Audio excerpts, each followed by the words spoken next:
Machine learning workflow involves you writing the machine learning models using either Python or R. Then you work with the data store or data set. Then you deploy these machine learning model to train them on either a virtual machine, compute, Docker or Kubernetes cluster, or the Hadoop clusters. Once these models are trained, you store them in model registry. Also create Docker images. And these images are stored in image registry that can later be run on containers and managed by Kubernetes cluster. And once you have these images stored in image registry, these images can then be deployed on any container runtime like Docker containers or on cloud, whether it's Azure container instance or Kubernetes services or AWS's, or can be deployed on Amazon's AWS container runtime engine. With that, you get the endpoint as an APIs that can be used by clients either through mobile apps or web apps. We are going to look at this entire workflow in today's episode. Welcome to another episode of weekly video series with me, Atul Kumar, where we take you from complete beginner on Microsoft Azure to an expert. And today's session is focused on AI, machine learning, and data science. So if you are either working on AI, machine learning, data science, or would like to learn, then you are in for a treat. So today's session is focused on Azure Data Scientist Certification, DP100, where you write one exam, which is a DP100, which is Design and Implement Data Science Solution on Azure, and you become a Microsoft Certified Azure Data Scientist Associate. So to give you some context behind today's episode, I have a step-by-step training program on Design and Implemented Data Science Solution on Azure for certification DP100, which is a comprehensive step-by-step program consisting of 10 modules, 20 plus lessons, 20 labs, exam preparation with sample questions on what to expect in the exam, and the most important, on-job support. So the first thing we teach in this class is the machine learning workflow, in which we cover end-to-end flow, where we go right first thing you do by writing your machine learning algorithms in Python, configuring data stores or setting up data sets, then training your machine learning models, and so on. So I took a clip from day one of this training, and I thought it will be useful for you all to learn and understand how this machine learning works end to end. And at the end of this episode, I'm going to give you access to the free class where you can learn what to expect in this data science. So let's see what our Microsoft certified trainer and AI and machine learning expert Shivam has to cover in this machine learning workflow. So the first problem, if you want to do any experimentation and so on and so forth, is that basically you need an environment to work with. So some of you might be using your laptop to install any Python editor over there and so on and so forth, and you will be working with it, right? So that's obviously one of the go-to process as such.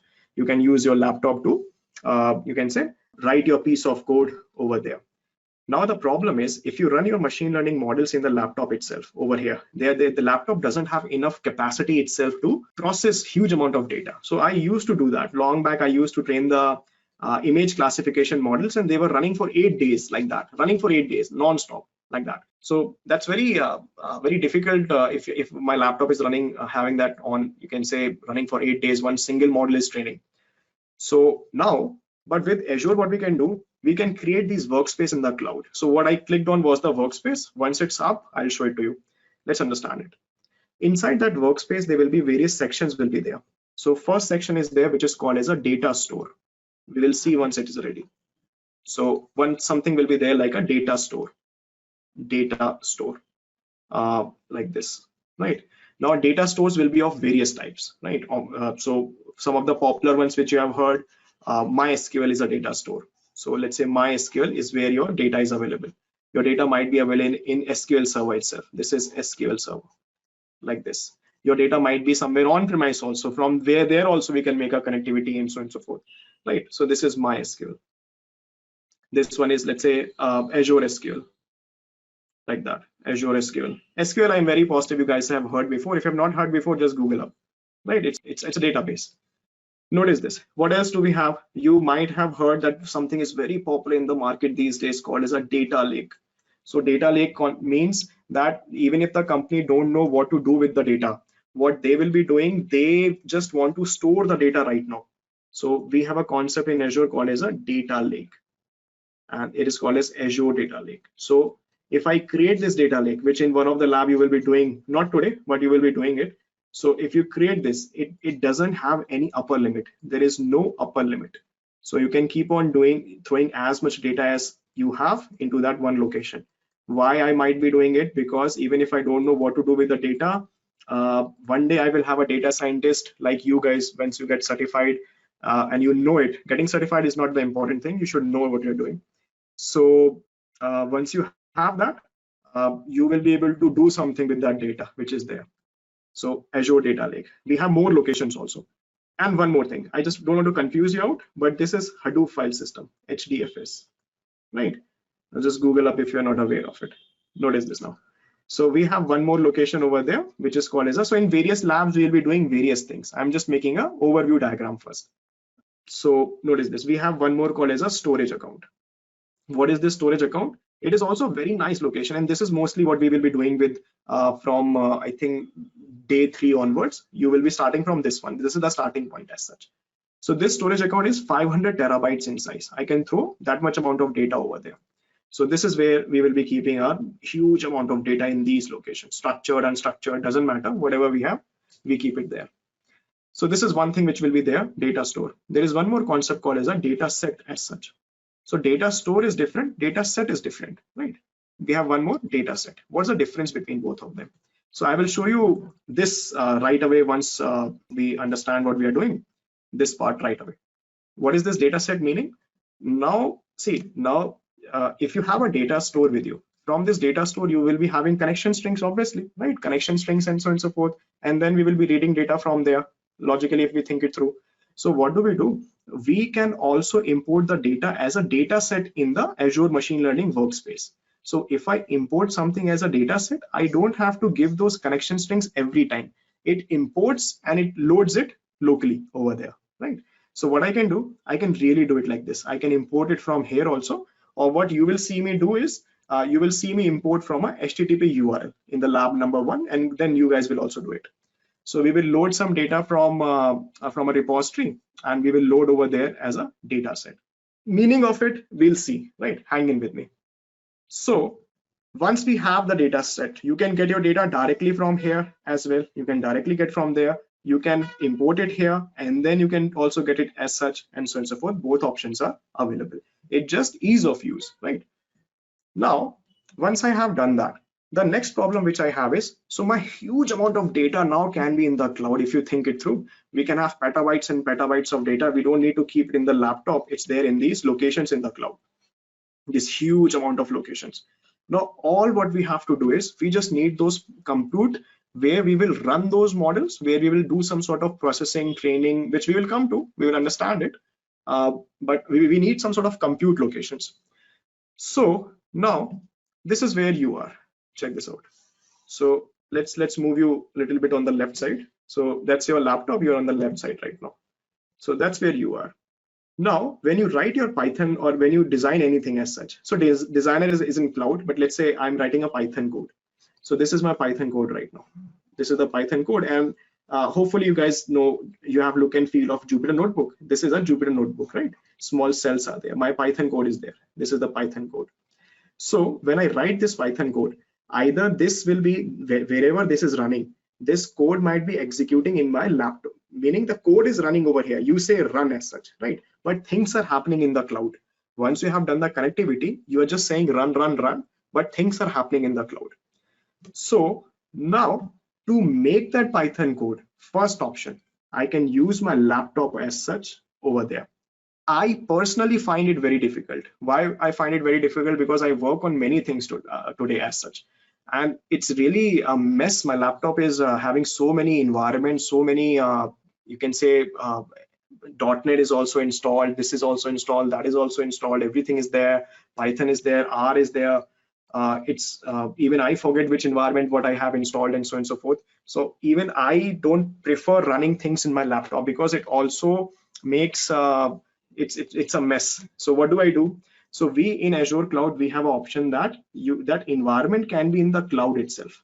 So I will show in the cloud that there is a concept called as compute instance. So we will see that in Azure, there's a concept called as compute instance. And what is this compute instance? The Python environment will be over there available, Python, R, and so on and so forth, whichever environment you want. This will be there inside that compute instance. What is this compute instance? It's a virtual machine. What is a virtual machine? It's a virtualized laptop you can feel, right? So this is a virtual machine. It is running in cloud and it is having Linux installed. We don't see that. It's very easy to use. This is a virtual machine and it is having Linux over there installed inside it. So this is where we can write the Python code. This is where we can write the R code and so on and so forth inside this virtual machine. This is also my preferred way of working. So what I call this, it's just my workstation in cloud. So let's say this is Shivam's workstation in the cloud itself, like that. So I may give a name like this, station in the cloud. And let's just write it down. Notice this. So that one concept will be there. We will see some sort of compute instance will be there from where we can run our code as such. So that's your workstation in the cloud.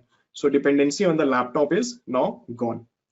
So this is a compute instance. Okay, now little more, hang in with me. So once I do something, I need to do it somewhere. Meaning you are saying, Shivam, see, we have huge amount of data, right? We have a huge amount of data. We need a big data cluster. So why don't you give me some sort of big solution where I can do that huge amount of model training parallelly? So you see this, I have eight VMs right now in a cluster like that. So let's say this is a cluster as such. And in this cluster, we have 8 VMs, or you can have hundreds of VMs, right? So we are just saying cluster. So this is a cluster. Now these clusters can be of multiple type, right? In Azure cloud. Now what is the use case of these clusters? When we will run the model, you say that I'm saying now deploy or run the model or train the model. I'll explain all of it, right?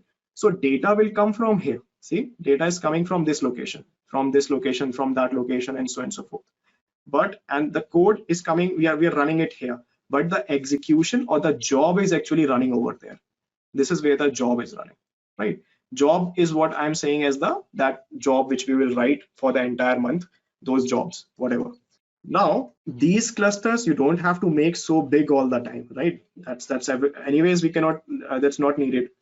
So you can have smaller instances also. You are saying, Shivam, see, I don't need a cluster. I just want to do some experimentation. So can I make a single VM and I can run my instances over there? Yes, this is where you can run your instances and so on and so forth and jobs and all that. Where is this in the cloud? Compute cluster, like that. Or if you do that, it's basically creates this, right? So it can be more than one node also. It's not that always it is supposed to be one node. It can be more than one node, meaning you can create it like when you don't need it, it will automatically scale down. When you need it, it will automatically scale up to whatever maximum you have given. 2 is not the limit. I'm just writing in the diagram over there, right? So this is where my model training will happen, or this is where whatever jobs I'm running will happen. Now, those who are already thinking, what is the difference between the green one and the purple one? Shivam, what do you have in the top over there? That's correct. You caught me. Notice this. Now we have, so this is compute cluster as such. It's VM instance. In Azure, we have Spark clusters also. Like this is a normal VM. Let me just say normal VM, like that. Whatever normal you understand, that's normal. Now this is a big data cluster. Big data. What is the meaning of this big data? On this big data cluster, I might have Spark installed. So I might have Apache Spark over there. I might have Hadoop over there, and so on and so forth. And anything like this, any big data tool might be installed, and we might be doing it over there. So these options are available. So this name, we will come to one thing called as Azure Databricks. So Azure Databricks, what is that, and so on and so forth. It's a Spark cluster. What is Spark cluster? Just Google up. So if I create an attached compute, right? If I make this attached compute, then this is that one. So difference between the green one and the purple ones, that they have done some more bifurcations.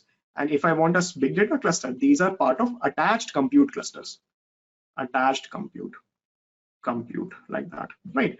So it's an external service of Azure, but we are using along with our workspace. This is external service, right? Which we are using along with the workspace. What is this normal? This is part of the workspace, meaning it create inside the workspace. It's not external service, which is, when I say external, I'm not going outside the subscription or anything. I'm just saying it's not part of my this Shivam's AML2. It's not part of that. It's a different service I have to create. I can just work with it like that, right? So in this manner. So what have we talked about till now? So this is basically where the training will happen. So can I give some phases as such? So in data store, we store the data, right? In data store, we will store data. We can also have data sets, which will make our life easier. This is where the compute or the model training will happen. This is where the compute instances are there. Multiple types are available. We'll go through them. And this is where the training will happen. So they may be having huge amount of RAM. So this guy might be having 100 GB or 256 GB or and so on and so forth GB RAM in one instance like that, right? So this is my training cluster. Training part happens over here in this section. Then now comes one more step over here. So what is this one more step? So if I train something over there, what is this model and so on and so forth? We'll understand it afterwards. But whatever I'm training over there is a concept called as a model registry. So this is model registry as such. Inside the model registries, all the models are saved over there. So for example, this is I ran it today, maybe M1. This is M2, I ran it tomorrow. This is my M1 version 2 now. This is version 2, this is version 1, like that, right? So I made a mistake, I had to make M4, M3 also somewhere, like all this. So we can save them. This part, you see the model part over here. M1, M2, M3, M4, M5, M100, and so on and so forth. Everything is saved over there. Now, why is this relevant? If you're thinking why is this relevant, see, if you work with, those guys who develop, we need repositories, right? We need repositories for the code. Similarly, if a lot of data scientists are working with this central companies having these workspaces, everyone is working at the same time, big cluster submitting job training, then you need a repository to save your trained models. So model registry, Microsoft Azure Machine Learning Service already gave as part of the offering. We don't have to use anything third party. They will be part, the model registry is there, part of the service itself. Now, once something is trained, obviously the next step is deployment, right? Now, once the models are trained as such, now this is where I have a concept called as an image registry. What is the meaning of this image registry? Image registry is that in what will happen when we will do this lab. In that lab, what will happen? You see this M1, you see that M1. So what we will be doing, we will put that M1 into a Docker container. So like this is that M1 inside a Docker container, and any dependency to run this. So it is not running right now. It is just static. It's just image.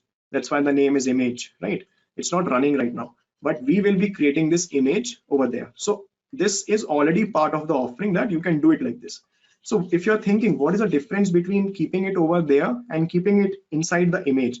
The difference is that now I can have my dependencies written over there. So this is my, let's say, Python 3.6.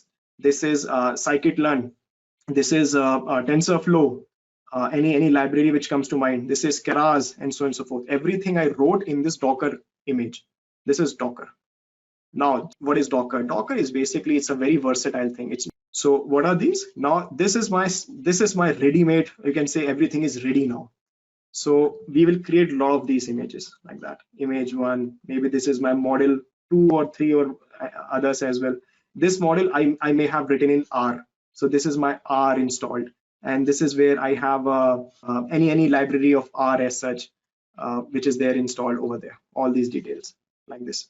So once I have created these Docker images, now one more concept called as a deployment target.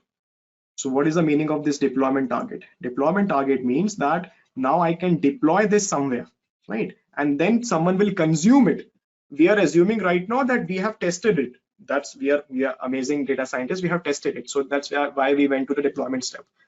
Okay, notice this. So whatever model I trained in my compute over there, see this compute, multiple data scientists might be using job 1, job 2, job 3, job 4. All these are running over there.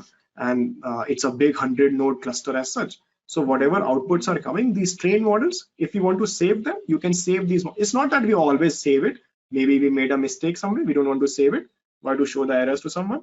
So whatever you have done, if you want to save it, this goes in the model registry. Then you save that like this. Now, when you want to deploy this, the first step will be you want to make an image out of it. So then you create this image from it, this part as such. So the steps will come in the training, right? We'll do that image part, Docker image part. Now check these out. Deployment targets. So there are a lot of deployment targets available. So maybe you are saying, Shivam, see, I want to deploy this as a web service. So this is my some instance in Azure, and this is not deployed over there. This is where the deployment happens.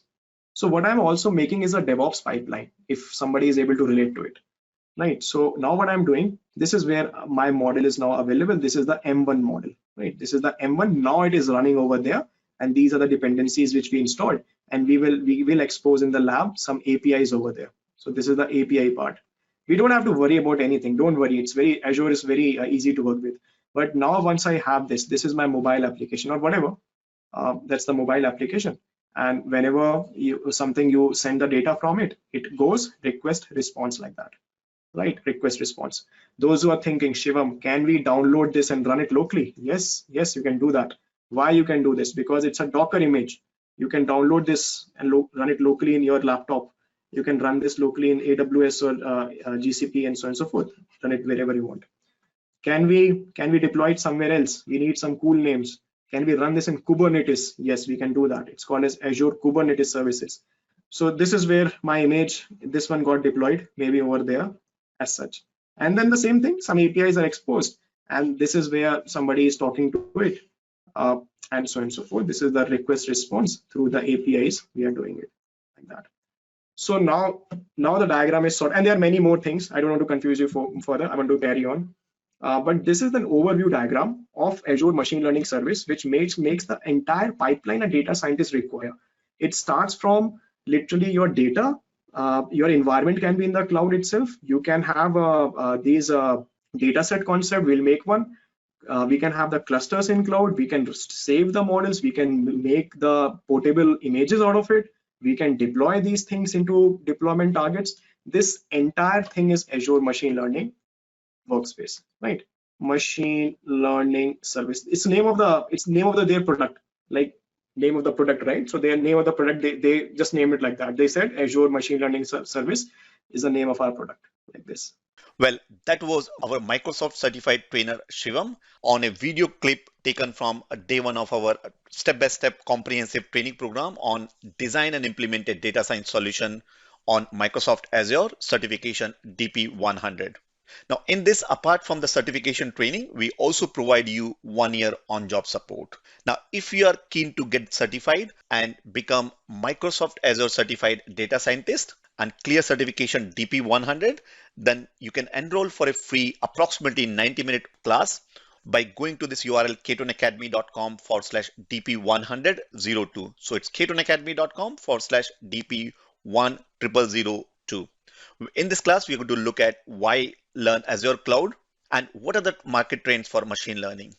What is the certification roadmap for DP100 and the 4 topics that you should be learning in certification DP100. That is setting up machine learning workspace, running experiments and training models, optimizing and managing these models, and then deploying and consuming these modules. We'll also look at the hands-on lab that you must perform in order to clear DP100 certification. So head on to https://ketonacademy.com/DP10002. Now with that, this is Atul from Team Keton Academy, and the next week I'm going to talk about another Azure topic. Till then, keep learning.